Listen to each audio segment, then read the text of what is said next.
Hello, what's happening folks? My name is Robbie and today we are reacting to living on $43,000 a year as a clown. Now, I know many people who earn more and less than $43,000 who, in my opinion, are also professional clowns. But in this instance, it seems to be a man in America. So let's see how he actually makes $43,000 as a professional clown and what he does with that money. How much does it cost to be a professional clown? What are the business expenses? How often do you need to buy new juggling balls and balloons and shit like that? Let's get stuck right in and find out. I was 4 years old and a clown came to my kindergarten class and I was terrified. I scurried under a table and stayed there until he left. And my 4-year-old logic was, if I'm one of them, they can't get me. So I'm basically like the Batman of clowns. I've just realised that he's wearing a normal outfit but he has big massive clown shoes on in the interview part there.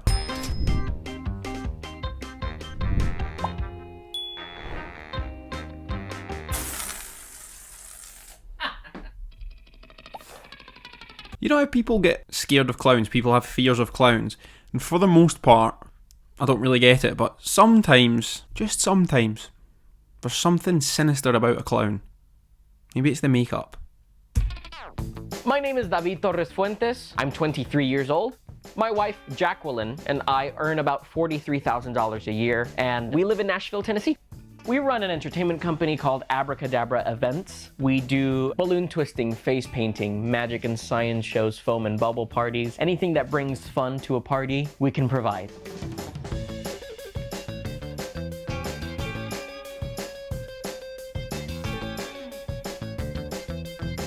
I also have a few other jobs. I'm a puppeteer at the downtown library here in Nashville, and I've got a coffee shop job just to round out the week. So the guy is a clown, a puppeteer, and works in a coffee shop, and his wife is a clown and also works as a barber as well. Something tells me that being a clown is not much of a money spinner.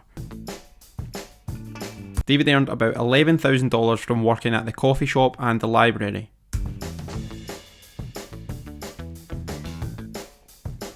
Hey, get away from me. Get off my lawn. So he's a clown at the weekends. Barista by day, clown by night. At 4 years old, I told my mom I wanted to be a clown, and she said, "You be the best clown." Look at his shoes. Why is he wearing a normal outfit and clown shoes? You can be. Both my parents have been incredibly supportive with my endeavors. As I grew up, I started falling in love with the art form that it is. I started learning more about what clowns do and the purpose of why people are clowns. Bringing joy to the faces of kids of all ages is really, really wonderful. And I decided that's what I wanted to do with my life. That's actually quite interesting because kids usually have some sort of dream job or aspiration of what they want to be when they're older, and it's usually football player, actor, actress, ballerina, race car driver. But I've never really met anyone who says, I want to be a clown. Not that I can think of.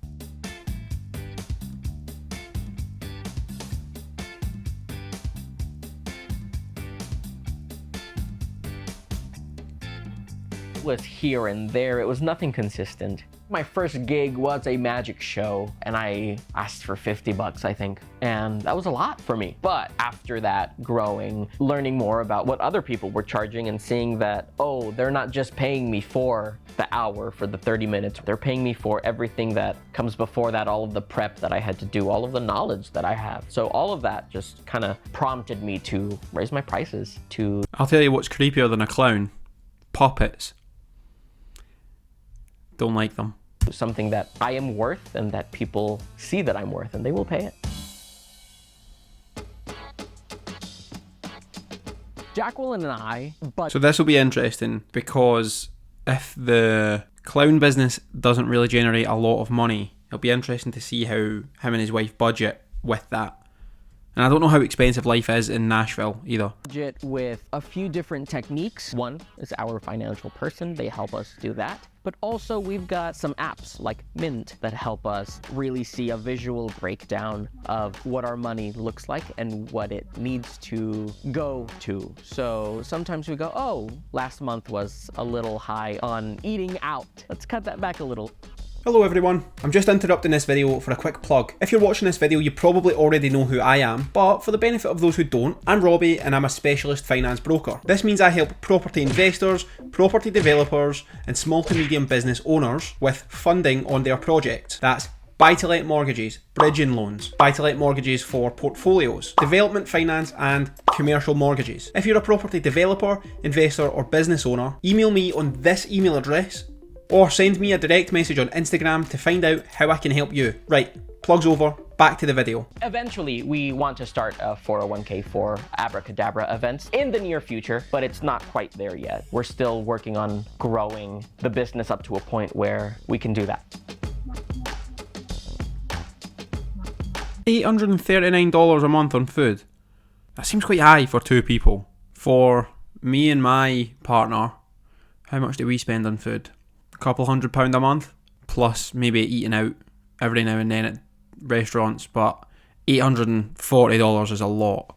I adore cooking. I don't like the cleanup, but I love cooking. We'll eat out every so often. We try to keep it in moderation. Sometimes when I'm headed to a gig, I didn't have time to cook or whatever, I'll stop by and grab something. But ideally, we keep it down to a minimum and cook the rest of the month.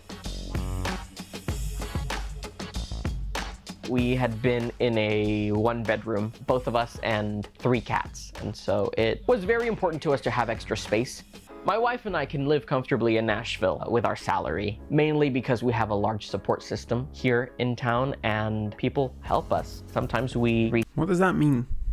They can afford to live in Nashville because they have a large support system. What is a support system? I understand what a support system is in general for people with addictions or people with various problems, but I don't understand. Into the savings and grab a little bit just to cover what is needed, and then when we have a better month, we put it back. I like to splurge on entertainment, theater specifically. The theater is a big part of my recharging time. I go to the theater maybe twice, 3 times a month, depending on what's in town. A few of our financial goals is to have a bigger savings cushion, and also... That car is... That car's ugly. That's... That's all I'm going to say. That is an ugly car. A big goal of ours is to own a house.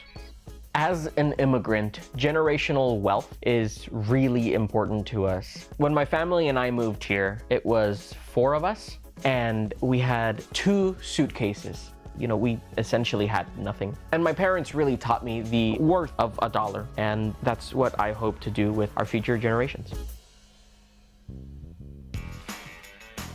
I think that's fair. Trying to build up a bit of wealth and get their own home that they both own, that would be good. I think that's most people's goal to an extent. Have a home that they like and own it. I think it said they currently rent a 2-bed apartment, so I don't know what the price of a property there is, but they need to be doing more clown shows if they want to buy their own house, I think. I figured that instead of getting all of my gigs through an agent that takes a percentage of the top, if we had our own company, we could advertise ourselves as the company. It gives us a little more credibility than just the single balloon person or the single magician. We work off of a 50, 25, 25 system. 50% goes to us, our income. 25% goes right to taxes and some of the personal investment. The other 25% goes right back into the business to operating costs. $140 per hour for balloon twisting. Am I tight? That seems expensive for balloons. Maybe I'm a tight arse. Maybe I'm an adult and I don't particularly care about balloons. And when I have kids, maybe I will be willing to pay that much for a balloon twisting package. Doubt it though. The majority of our income comes from our business, Abracadabra Events, and my wife's barber services. And my wife, she does the face painting, she does clowning as well with me, and she'll come with me to shows and do the bubble parties and the foam parties with me as well. Clowning and entertainment in general can be a year-round business, but often it is not. For Abracadabra Events, our busy period is probably April to December. After the holiday season, people are overspent, and January and February are pretty tight for us. So it's quite a seasonal business. Like he says, it's from April to December. Thankfully, his wife does her barbering job on the side as well, or does the clowning on the side and is full-time barber. Here's something that's not seasonal. Haircuts. People need a haircut regardless of if it's cold outside, if it's warm outside. People get haircuts regardless of the season. And if that's making more money, it feels like it would maybe be logical to open a barber shop instead of a clown business. Is it just me that thinks that is blatantly obvious? Side hustles. It is my understanding that this is the side hustle. If she is a barber making 30-ish thousand a year, I believe it said, surely the clown stuff is the side hustle. David works 10 to 15 hours a week at a coffee shop and earns $15.50 an hour. So the hourly rate is not as good as being a clown, but probably more consistent.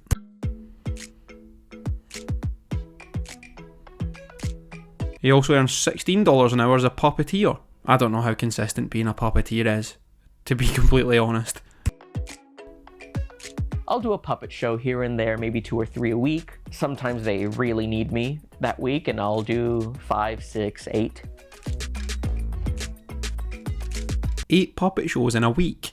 I'll be honest, I didn't think that puppet shows were still a thing. This guy is peculiar.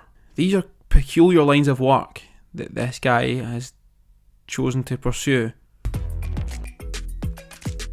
He is the anchor. He'll come up, he'll tell you the story of whatever the next story is going to be, and then he'll disappear. I feel content with the amount of money I make now, but I think we can do better, and that is what we are working towards.